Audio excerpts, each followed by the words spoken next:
तो भारतीय जनता पार्टी के धाकड़ नेता हैं वरुण गांधी। अपनी बेबाकी के लिए वो जाने जाते हैं। भारतीय जनता पार्टी ने उनके सामने हाल ही में एक ऑफर रखा। कहा कि आप जाइए रायबरेली सीट से चुनाव लड़िए, क्योंकि पीलीभीत सीट से उनका टिकट काट दिया गया है। ऐसे में उनको रायबरेली भेजा जा रहा था, लेकिन उन्होंने साफ इनकार कर दिया। उन्होंने कहा कि मैं रायबरेली से चुनाव नहीं लड़ूंगा। मौजूदा वक्त में सोनिया गांधी इस सीट से सांसद हैं। चूंकि वो राज्यसभा अब जा चुकी हैं, तो ये सीट खाली हो गई है और चुनाव होने वाला है। तो कांग्रेस की तरफ से कहा यह जा रहा है प्रियंका गांधी वाड्रा इस सीट से चुनावी ताल ठोक सकती हैं। हालांकि अभी कंफर्म नहीं हुआ है, लेकिन कहा यही जा रहा है कि प्रियंका गांधी चुनाव लड़ सकती हैं। तो क्या वरुण गांधी ने इसलिए इस सीट से लड़ने से इनकार कर दिया क्योंकि प्रियंका गांधी वाड्रा इस सीट से चुनावी मैदान में उतर सकती हैं? इस बात की संभावना है। क्या है समीकरण, आपको इस रिपोर्ट में बताते हैं। बीजेपी के फायरब्रांड नेता वरुण गांधी पीलीभीत सीट से मौजूदा सांसद हैं। वहां पर उनकी जबरदस्त लोकप्रियता भी है। हालांकि पार्टी ने इस बार बिना कारण बताए उनका टिकट काट दिया है। फिलहाल के लिए वो कहीं से भी प्रत्याशी घोषित नहीं किए गए हैं।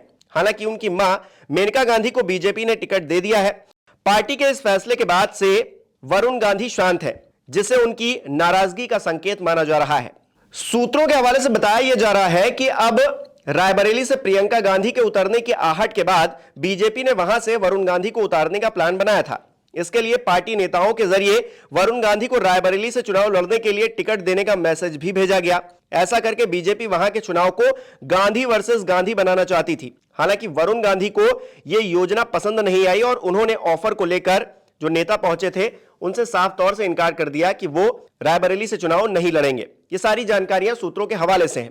वरुण गांधी को मोदी सरकार में अपने पुनरुत्थान की उम्मीद थी, लेकिन उनकी यह आशा पूरी नहीं हुई। मोदी सरकार के 10 साल के कार्यकाल में उन्हें एक बार भी मंत्री बनने का मौका नहीं मिला और पूरी तरह वो इग्नोर ही रहे। हालांकि मेनका गांधी को कैबिनेट में जगह जरूर मिल गई थी।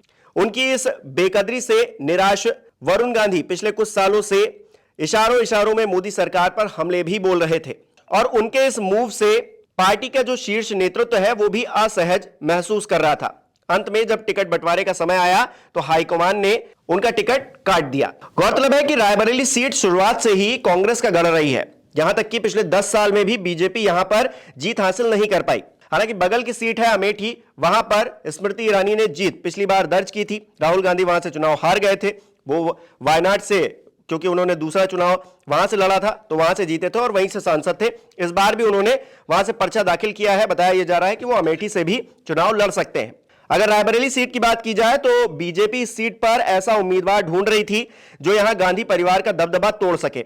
इसके लिए उसने आंतरिक सर्वे भी करवाया था और पार्टी नेताओं से बातचीत की थी, जिसके बाद यह कहा गया कि वरुण गांधी इसके लिए उपयुक्त है। हालांकि उन्होंने इनकार कर दिया है। राजनीतिक पंडितों का मानना है कि वरुण गांधी बीजेपी में घुटन महसूस कर रहे हैं और अब अपने लिए एक नया राजनीतिक विकल्प भी ढूंढ रहे हैं। वरुण गांधी के जो ताऊ हैं, उनकी बेटी यानी कि प्रियंका गांधी से उनकी अच्छी बॉन्डिंग बताई जाती है। भविष्य में कब कांग्रेस में वापसी करनी पड़ जाए ये वरुण गांधी अच्छी तरह जानते हैं। ऐसे में अगर वो रायबरेली से प्रियंका के मुकाबले उतरते हैं तो फिर कांग्रेस में उनकी एंट्री का जो गेट है वो पूरी तरह से बंद हो जाएगा, ब्लॉक हो जाएगा। इसलिए वो थोड़ी बहुत संभावनाएं बचा रहे हैं कि वो प्रियंका गांधी से चुनावी मैदान में जाकर ना टकराएं। शायद इसीलिए उन्होंने मना कर दिया है कि वो रायबरेली सीट से चुनाव नहीं लड़ेंगे। और ऐसे में भारतीय जनता पार्टी को एक बार फिर से वरुण गांधी की तरफ से मुंह की खानी पड़ी है और वरुण गांधी ने जब इनकार कर ही दिया है कि वो रायबरेली से भी चुनाव नहीं लड़ेंगे, इससे पहले पीलीभीत से उनका टिकट कट ही गया था, तो क्या इस बार संसद नहीं पहुंच पाएंगे वरुण गांधी, किसी सीट से भी नहीं लड़ पाएंगे? ये अपने आप में एक सवाल है। हालांकि इसका जवाब अभी मिलना बाकी है कि वो चुनाव लड़ेंगे या नहीं लड़ेंगे, और लड़ेंगे भी तो किस सीट से लड़ेंगे, और अगर नहीं लड़ते हैं तो फिर आगे की राजनीतिक रणनीति उनकी क्या रहने वाली है, ये देखना दिलचस्प रहेगा। आपको ये वीडियो कैसा लगा हमें कमेंट करके जरूर बताइए। बहुत बहुत शुक्रिया। नमस्कार, मैं हूं मानक गुप्ता। अगर आपको हमारा ये वीडियो पसंद आया हो तो इसे लाइक और शेयर जरूर करें, और हां, हमें सब्सक्राइब और फॉलो करना ना भूलें ताकि आप देश और दुनिया की कोई खबर मिस ना करें। तो जुड़े रहिए हमारे साथ और देखते रहिए News 24।